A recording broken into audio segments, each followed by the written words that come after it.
Hey, you know what it is? It's your partner, Lil D, with that fantastic P, and I got some news you could use. Uh, it's another update on these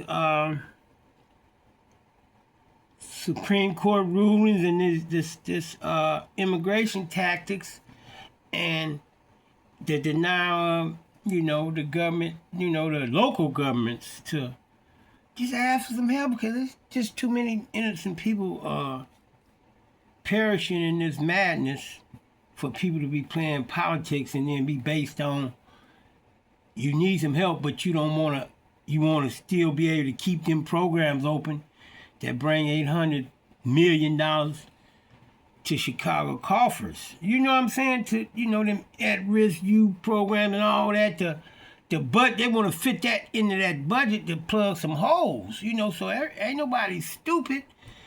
And they steady showing pictures where the public don't want, but it's a facade, because most people that probably protested, I'm telling you, ain't living in them hoods, because it's homicide. They drilling in Chicago.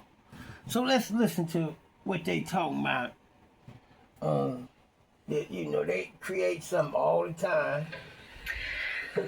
Troy, thank you. The White House is now making good on its plan to crack down on immigration. ICE agents launching an effort being called Operation Midway Blitz on Monday. For the very latest on that and more from the administration, we bring in CBS News correspondent Bradley Any videos I show owned by the owners and created just for education and entertainment purposes only, in my opinions, are allegedly. Meredith, Sandra, good morning. There was some strong dissent on the court, but a majority is now allowing the use of these controversial tactics that were first deployed in Los Angeles. And the Department of Homeland Security is pushing into Chicago with a new round of raids. We don't need no troops over here. Protests in Chicago, where the Trump administration... No, that's all the people that's getting that money. They got to come out there and bring some people out there. But ain't nobody trying to listen to y'all. Y'all need some troops. In order to our country. Y'all need some troops in Chicago. Stop playing. Everybody knows it's illegal aliens who flock to Chicago and Illinois because of sanctuary policies. We want to get them out of the city, make the public safe. City and state leaders are pushing back, saying there was no advance notice or coordination from the federal government. It's been about terrorizing our communities, but we will not be intimidated.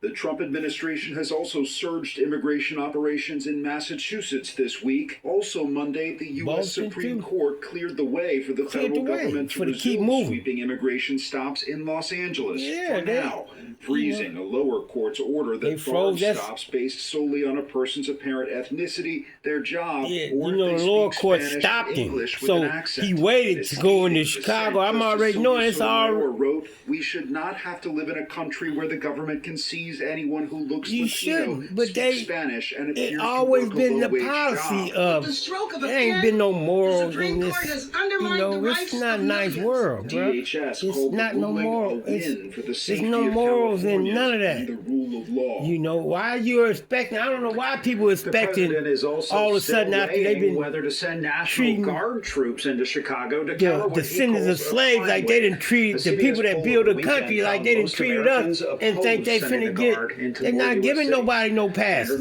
They didn't give us no passes, and that's just how it's always been. I don't know why people thought it was gonna be different. Did you know? I don't know why people thought it was gonna be different. It's the same thing, and it's just a different time now, but it's the same thing. The American government that always have gave us. They've always let us know this is what it is.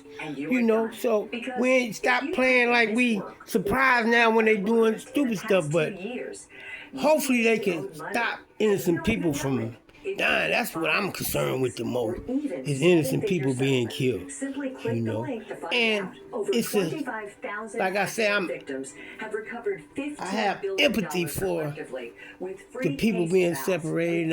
It's not right, but I don't have sympathy because nobody's never had sympathy for us.